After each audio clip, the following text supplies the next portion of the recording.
The skies above the Pacific Ocean were once the undisputed domain of the Mitsubishi A6M Zero. It was a machine of devastating beauty and maneuverability, a symbol of Imperial Japanese aerial dominance in the early stages of the war. The Zero pilots were legends, their victories a testament to a design philosophy that prioritized extreme lightness and agility above all else. This design choice made the Zero an almost impossible opponent in a turning fight, easily outclassing the heavy, early Allied fighters it encountered.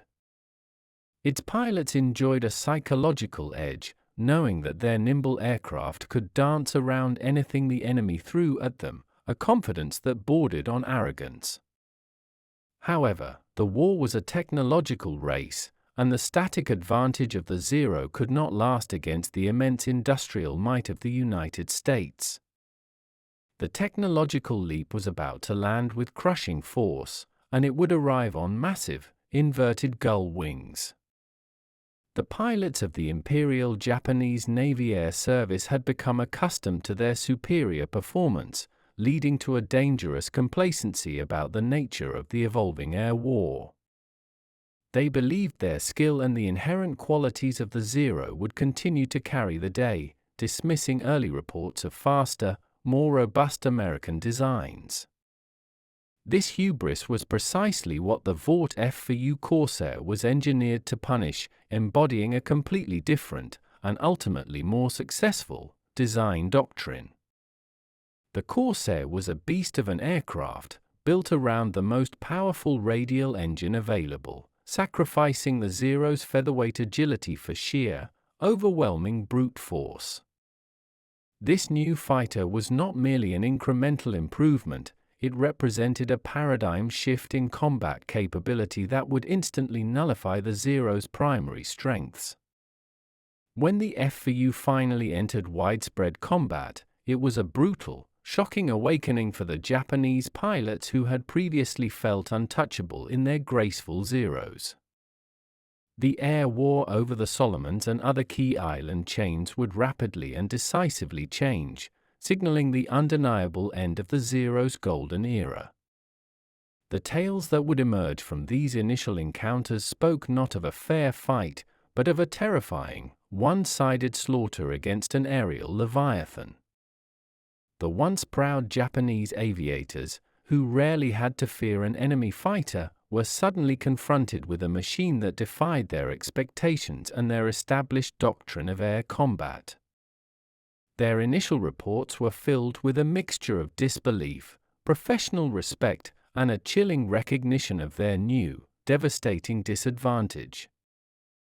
The first observation from Japanese pilots upon encountering the Corsair was nearly always centered on its imposing, unique physical appearance.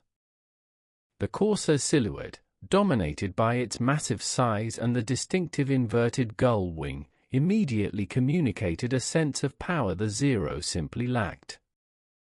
One surviving pilot recounted his astonishment at the sight of the bent-wing monster, a plane that looked too heavy to fly with such speed and climb. The sheer scale of the American fighter was intimidating, suggesting a durability that stood in stark contrast to the Zero's intentionally fragile construction. Japanese aircraft were designed to shed weight everywhere, even if it meant foregoing armor plating and self-sealing fuel tanks, a trade-off that now seemed suicidal. The Corsair, conversely, seemed purpose-built to absorb damage and keep flying, a flying tank that refused to fall apart from hits that would instantly doom a Zero. The massive Pratt & Whitney double Wasp engine housed in the Corsair's nose was another point of immediate, fearful commentary. Its large size meant horsepower figures that the Japanese power plants could not hope to match, translating directly into superior speed and climb performance.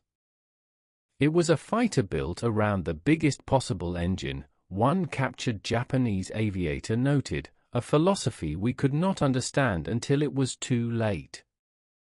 The Japanese pilots, used to outturning every opponent, struggled to comprehend an aircraft that was designed to run away, climb away, and then dive back into the attack at impossible velocities. They had been taught that superior maneuverability was the key to air combat, a belief now shattered by a machine that rendered that maneuverability irrelevant. The initial reports focused heavily on this new reality: the Zero could not catch the Corsair, and the Corsair could not be outturned when it chose to engage.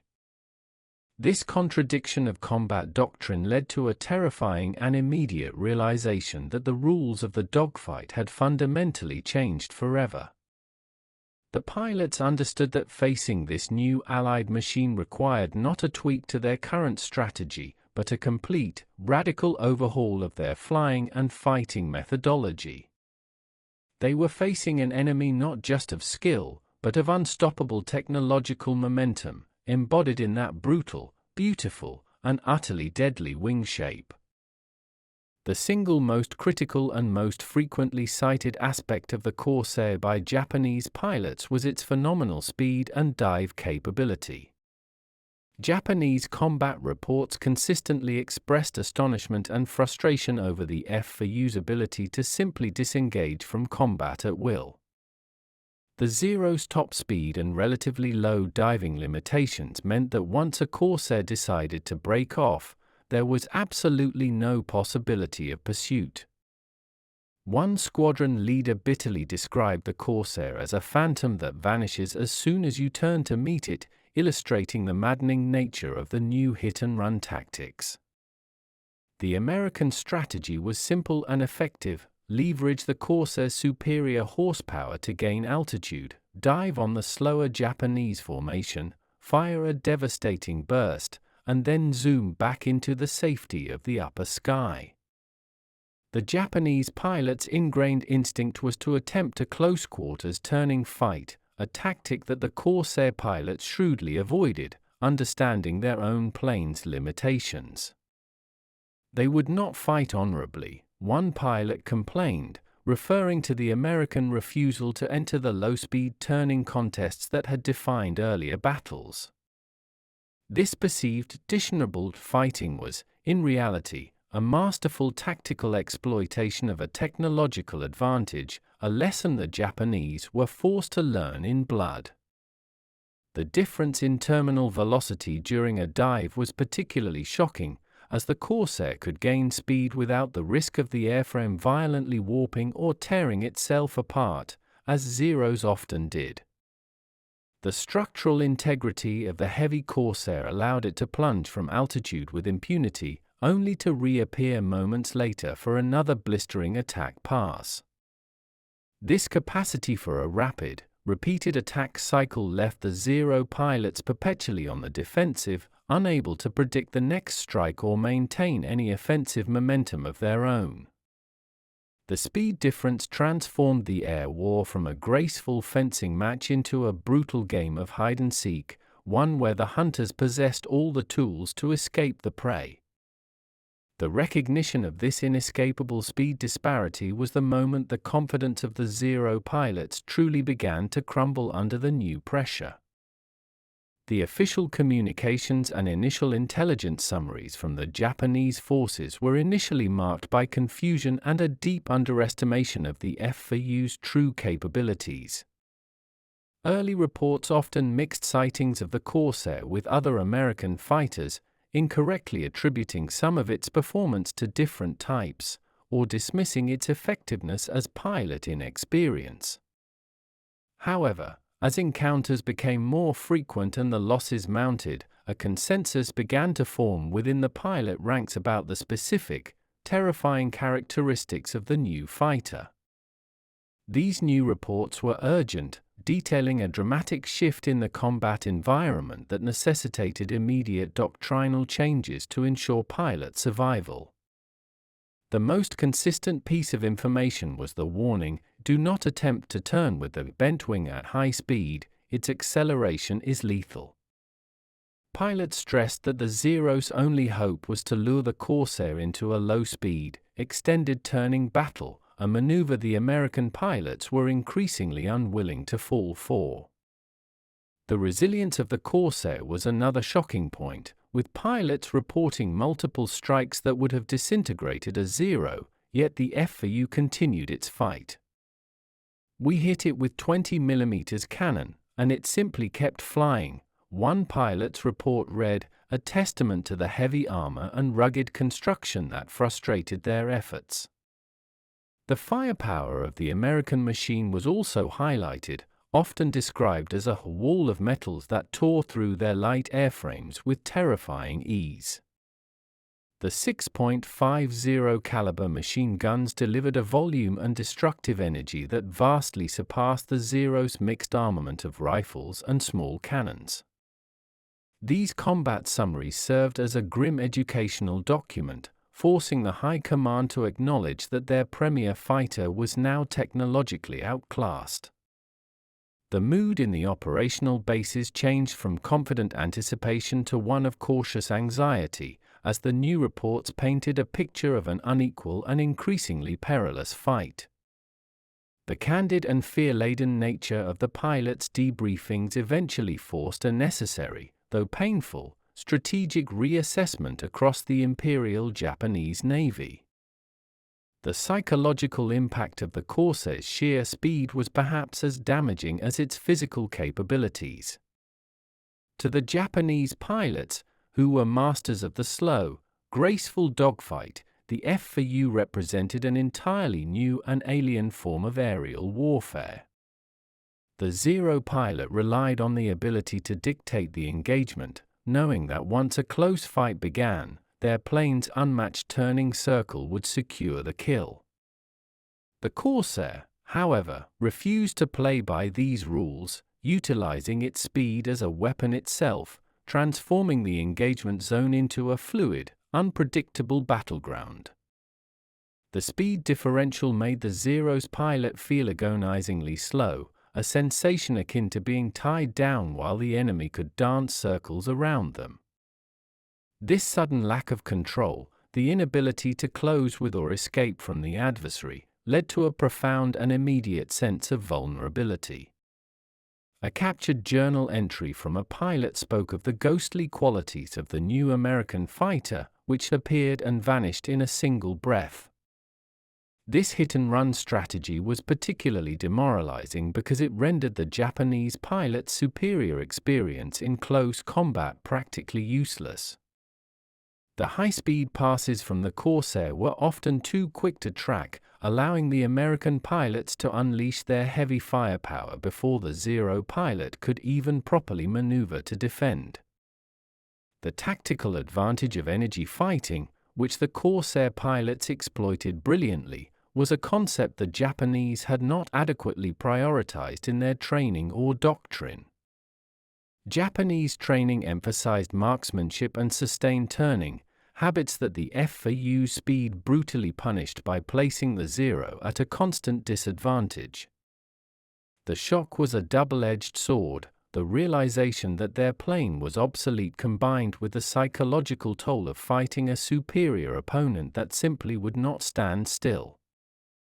The resulting anxiety and fatigue in combat meant that even when a Zero pilot did gain a brief advantage, they often lacked the necessary calm to capitalize on it. The Japanese design philosophy viewed armor and defensive features as unnecessary weight that hampered performance, a mindset that proved fatal against the Corsair. The Zero had virtually no armor plating to protect the pilot, and its lack of self-sealing fuel tanks meant a single tracer round could turn the plane into an uncontrollable inferno. In stark contrast, the Corsair was heavily armored, featuring substantial plating around the cockpit and the engine, built to withstand a serious pounding. Japanese pilots reported shooting at the F4U multiple times with 7.7mm machine guns, watching their rounds spark harmlessly off the enemy's fuselage and wings. Even the powerful 20mm cannon rounds, which were devastating to the Zero, often failed to bring down the sturdy Corsair immediately, only damaging its structure. One pilot's diary described the enemy plane as impossible to kill, expressing utter disbelief at the tenacity of the Corsair after sustaining heavy fire. This resilience led to a change in Japanese aiming strategy, focusing desperate fire on the wing roots and the engine area, searching for a critical weak point. The American practice of installing self-sealing fuel tanks was a major factor that confounded the Japanese, who were used to seeing planes explode after a few well-placed hits to the wing. The Japanese aviators realized that their tactics of saturation fire and quick bursts were insufficient against the robust American design, demanding a far more accurate and concentrated approach. The contrast in survivability also highlighted the immense resource disparities. The Americans could afford to build tough, heavy planes, while Japan was forced to conserve materials.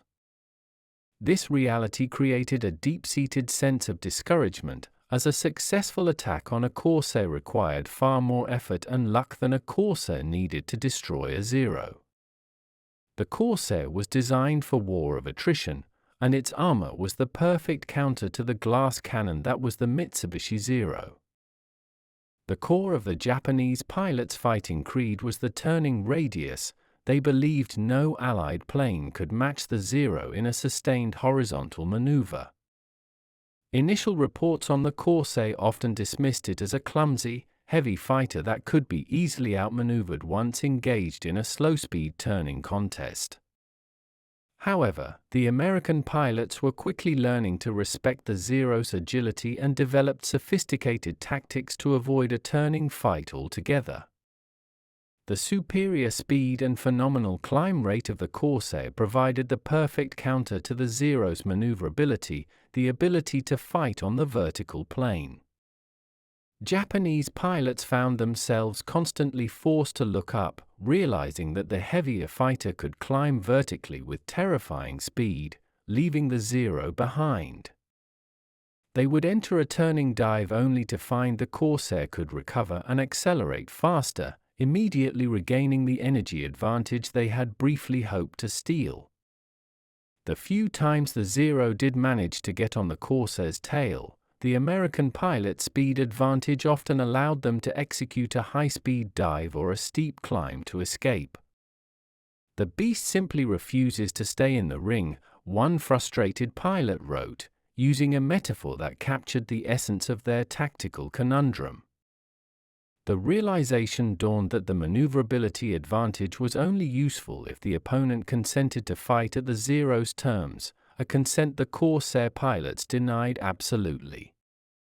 This forced the Japanese to adopt more defensive and reactive flying, essentially flying the war on the American terms of superior speed and altitude. The most skilled Zero pilots, who had previously felt untouchable, now found their expertise nullified by a machine that operated outside their historical frame of reference.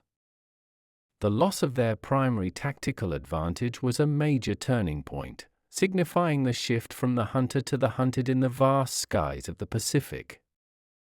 The F4U Corsair quickly acquired a chilling, unofficial name among the Japanese pilots and ground crews, Whistling Death, or Akuma no Tsubasa, Devil's Wings.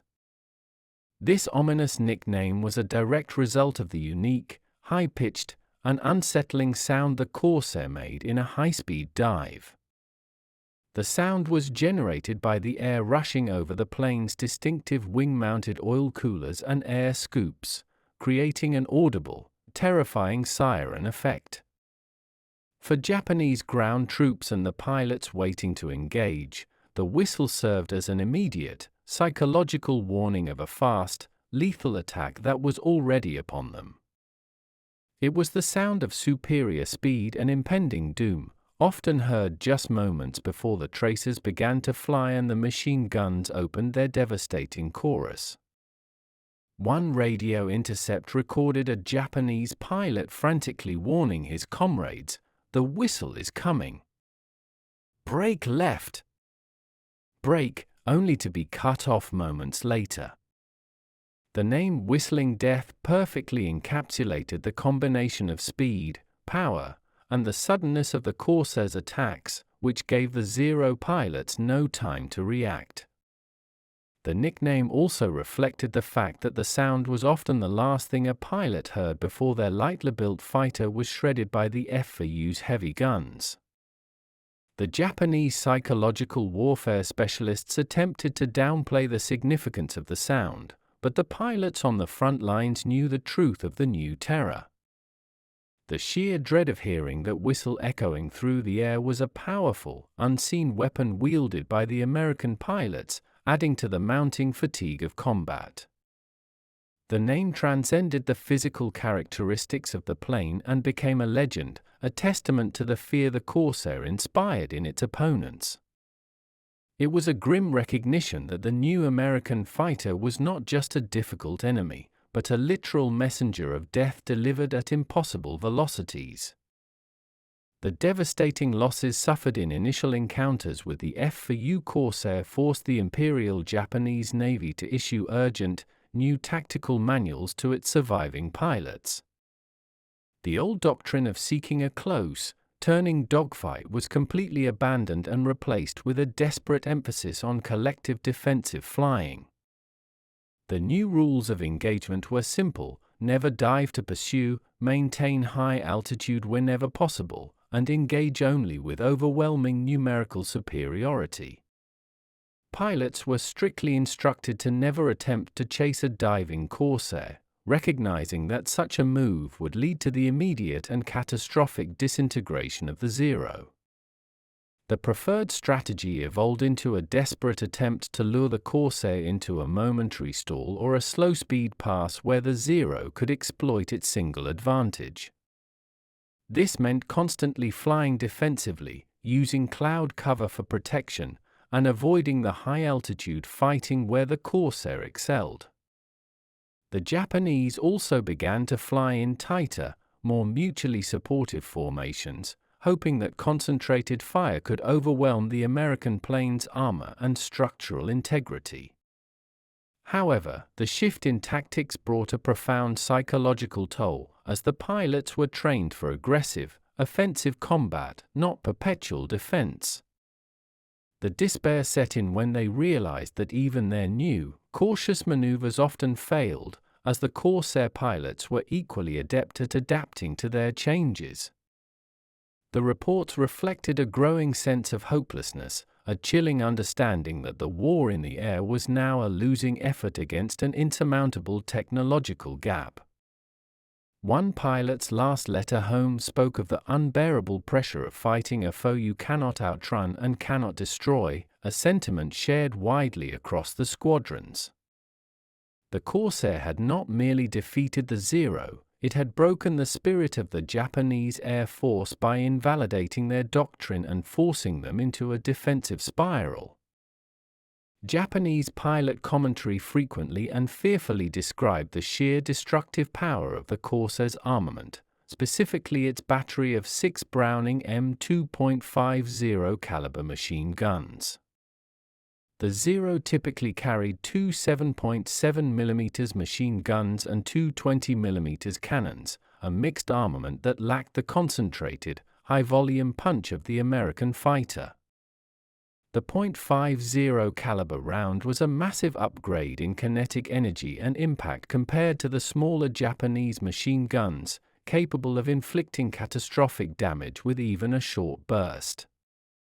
The reports highlighted that the devastating volume of fire from the 6 guns meant that the Zero did not merely take hits, but was often immediately and violently shredded. It was like being struck by a wave of metallic thunder, one pilot recalled, describing the feeling of the Corsair's pass. The high muzzle velocity and flat trajectory of the .50 caliber rounds also improved the Corsair pilot's ability to achieve kills from greater distances. The Japanese pilots were accustomed to the American P-40 and Wildcat, but the F4U represented a new level of concentrated firepower that was simply terrifying to encounter. The Zeros, already fragile due to their light construction and lack of armor, had no defense against this kind of sustained, heavy-caliber attack. The devastating truth was that the Corsair did not need to be accurate. A slight deflection of its mast fire was often enough to critically damage a Zero's wing or control surfaces. The American strategy was clear: overwhelm the opponent with volume and striking power, a stark contrast to the Japanese preference for precision 20mm cannon hits. The pilots recognized that their only hope was to avoid the firing zone entirely. A survival after being targeted by the 6 guns was highly unlikely. Years after the cessation of hostilities, surviving Japanese pilots offered a more philosophical and less tactical reflection on their encounters with the F4U Corsair. Their tone shifted from the urgency of combat reports to a deep professional respect for the powerful engineering and the pilots who flew the formidable machine. Many veterans acknowledged that the arrival of the Corsair marked the true moment the tide of the air war irreversibly turned against them. They often spoke of the contrast between the Zero, which they saw as a beautiful and pure expression of fighter design, and the Corsair, which was a brutal, pragmatic instrument of war. One famous ace, reflecting on his battles, stated that the Corsair forced us to fly smarter, but ultimately reminded us of the limits of our own technology. The pilots conceded that the American focus on pilot protection, robust engines, and immense firepower proved to be the superior design philosophy for sustained, large-scale combat. The Japanese sacrifice of armor for agility was viewed in hindsight as a strategic error, one that cost countless lives against the relentless power of the F4U. The Corsair was ultimately respected for its consistent performance, its unyielding nature, and its relentless ability to survive damage and continue the fight. The veterans also expressed admiration for the skill of the American pilots, who quickly learned to exploit the F4U's strengths and the Zero's weaknesses. The memory of the whistling death became a symbol of American industrial and technological superiority that their nation could not possibly match.